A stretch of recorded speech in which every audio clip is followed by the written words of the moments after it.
This is the TESA T80. If you're thinking about picking this for your purple belt, or like me for dawn points, just don't. Save yourself the heartache. There are better locks. If you have one of these, just sell it. Give it to someone you don't like. Anything like that. Honestly, valid use case.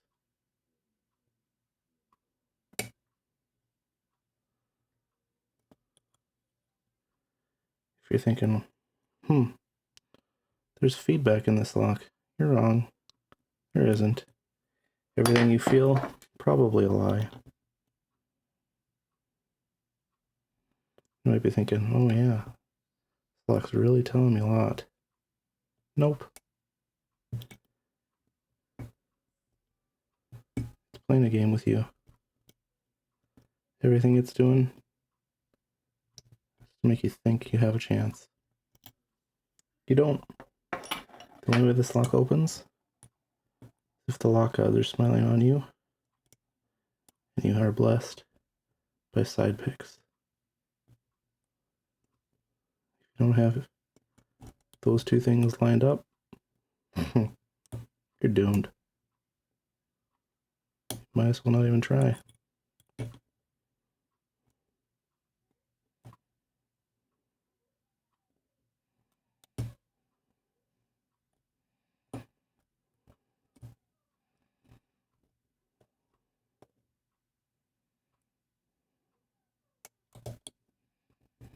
If I had to vote a lock most likely to snap an MP11 flag, I think I'd vote this one.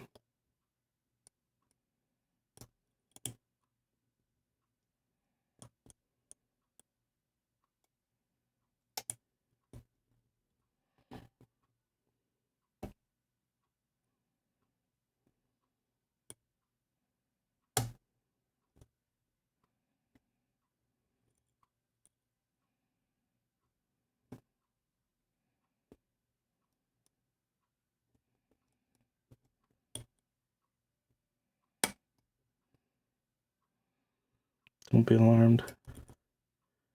None of these clicks mean anything. Lock is no closer to opening than it was when I started.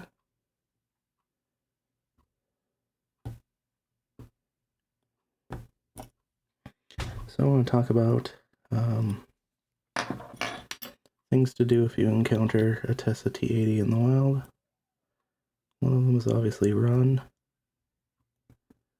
The other one is if you do have to somehow pick it for some reason, gun against your head, things like that, don't accept it. Accept your fate. There's no feedback. The best way this lock can be utilized is to be melted down for scrap.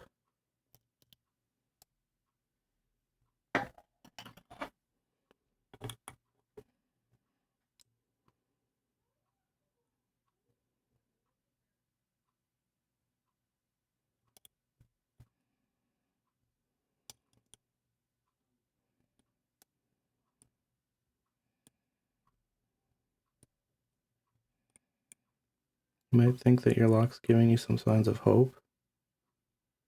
Again, those are lies. Don't listen to them. Nothing could be further from the truth.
It's open. Oh, thank God. Oh, my God. That's my first open of this, of my own. That only took, what, 7 hours? Maybe 700? Let's gut it. Let's gut it. Let's show you why you shouldn't gut it. Why you shouldn't pick it, and so on. Oh, man. You're wondering right now, was that a cathartic release? Am I happy that I picked this lock? The answer is no, it's not a cathartic release. That was the joys of a desperate man who finally got the stupid lock to open on camera.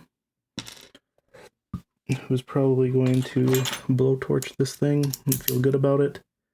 So there are 2 top active pins. They have really annoying way of working.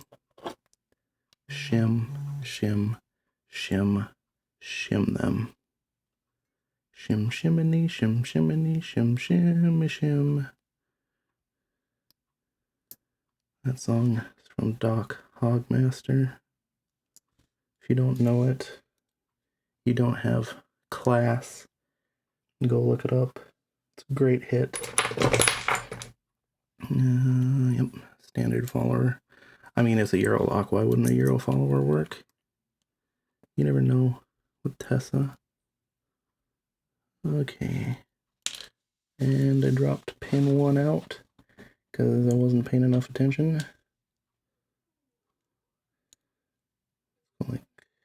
Let's go like this. Shall we? I'm sure. I hear accidents happening. I'm not entirely sure why they're happening,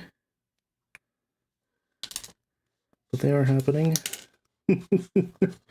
Oh boy. So that's part of the reason you shouldn't use this for belting. These are my active pins. Pin 4. There's chaos going in here, even though I attempted to shim it. The shim appears to not have cared. So we're not going to know the driver. Thankfully, driver orientation and stuff does not matter. There's a mixture of tapers and spools.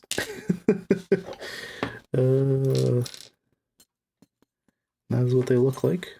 I do not know where my active top stack ones are. They're in here somewhere though. I'll show you what they look like. So, that was an attempt. There was an attempt. There's one of them. So, the actives occur between pins 2 and 3 and 4 and 5. So maybe I'll arrange them like that. Probably figure out which ones are which here shortly. I'll go through a process of, maybe it can be educational after all. We'll go through a process of how the heck do we figure out what goes where. So, if you ever key in, that is indeed the active that goes between 4 and 5, which means this is our other one. If I remember right, a lot of locks, when they give you like 3 of each driver pin, it's because they do something like this, where they stagger them. And then you got your springs.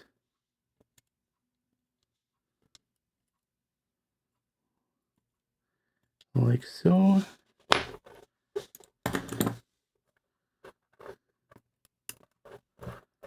them untangled a bit.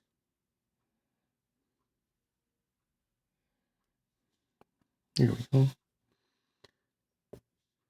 If you don't know which way the drivers went, in this case it's okay because there's driver orientation doesn't matter, but if you don't know which one went where, you know, some often find pictures on LPU belts.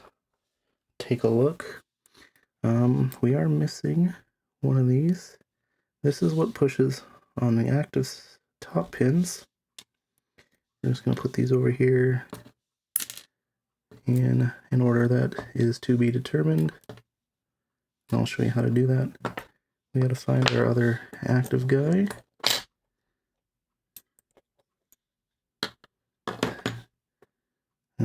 When I was dumping him out, I wonder if I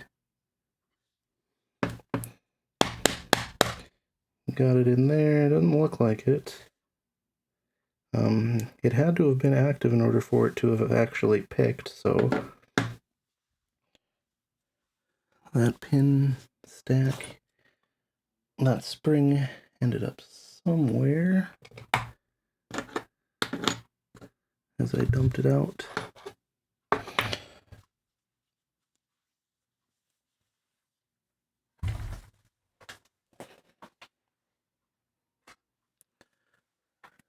Looking around, not really seeing where.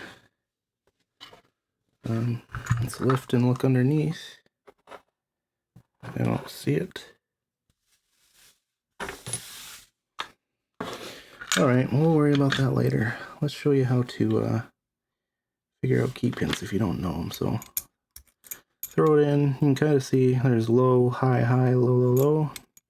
So our two small pins are going to those highs, and 2 and 3. They do line up pretty nicely. These lows are not all the same. Looks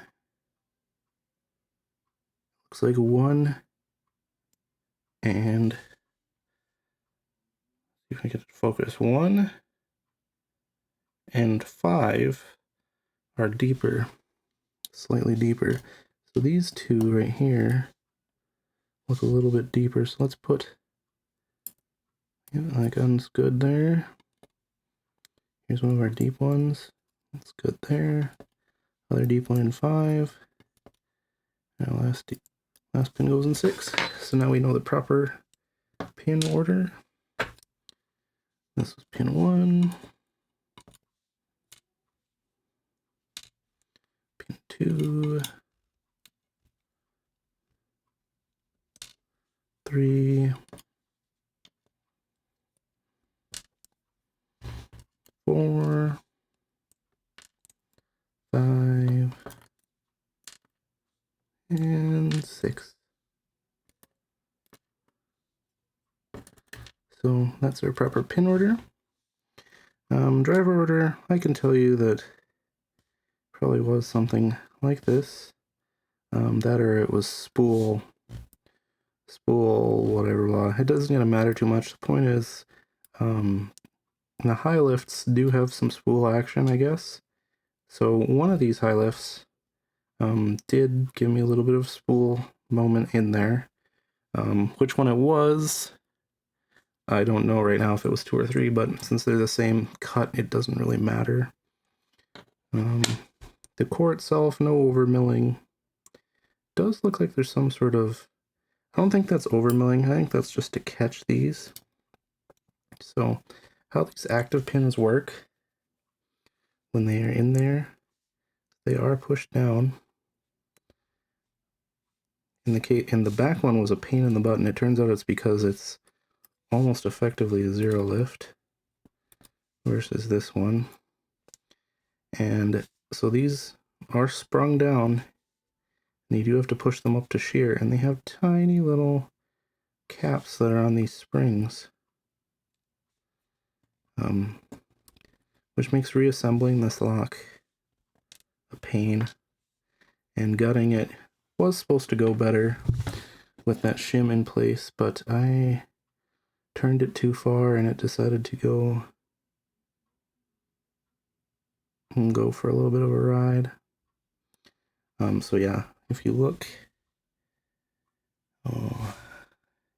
right in there, those little guys sit right in there with the spring and whatever compressing them, pushing on these. So they do have to get pushed up to shear, and the shear is just barely there. They don't have to move a lot, but when they do bind, They do got to move a little bit.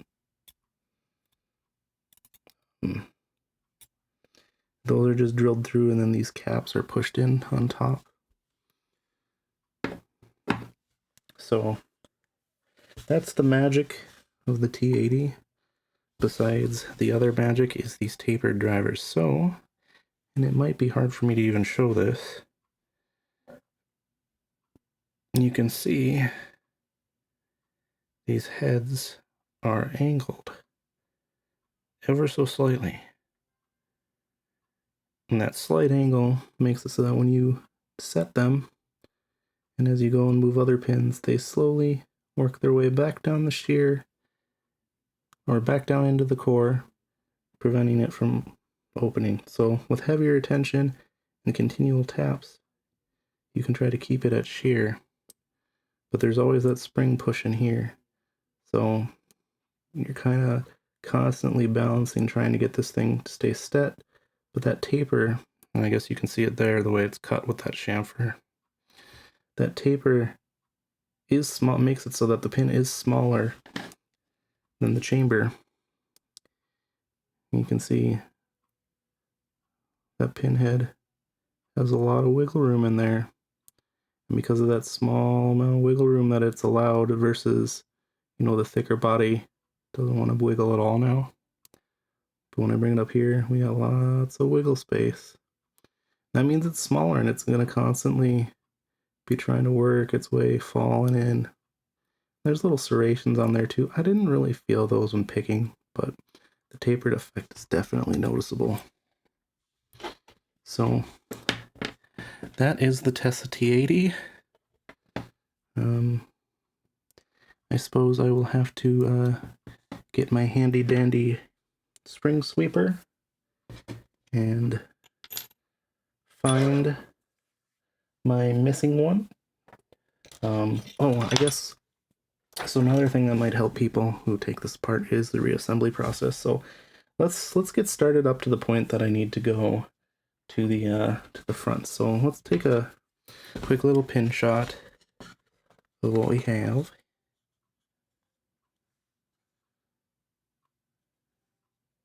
So there's our main stack, our top stack with the tiny guy, and we gotta find the other one, but he's around here somewhere.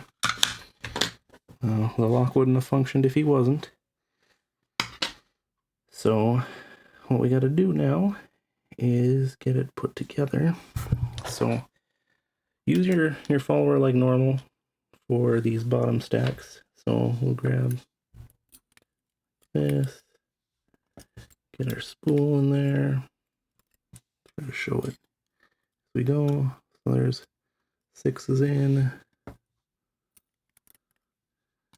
and 5 is in. Probably be able to show the taper effect pretty well here too. So as I come out just a tiny little bit, you can see that head's already sticking out. Oh, I guess it didn't show very well, but let's try that again. So I come out just a tiny little bit, and you can see that head is already sticking out, and that's exactly what tapers like to do. They like to pop out just a little bit. So how do you get these top ones? So on camera, let's do this like that. Trying to show it on camera is gonna make my job even harder. So if I can do this on camera, you should be convinced that it's possible without it. So I like to hold it sideways. Put that guy in there like this. And then all you have to do, push it in there. It might catch. I think it's caught right now. Come in, tap it until it comes up straight. And then it's good to go. You can get started on your next pin chambers. Pin chamber 4.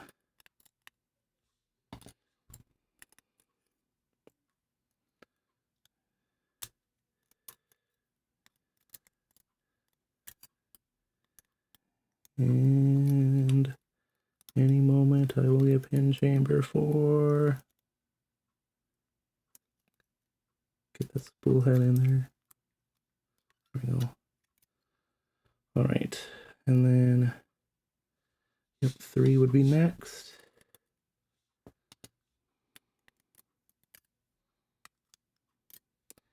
And then next up would be my next top active stack, which I will have to locate somewhere on my desk, as it inevitably went flying during my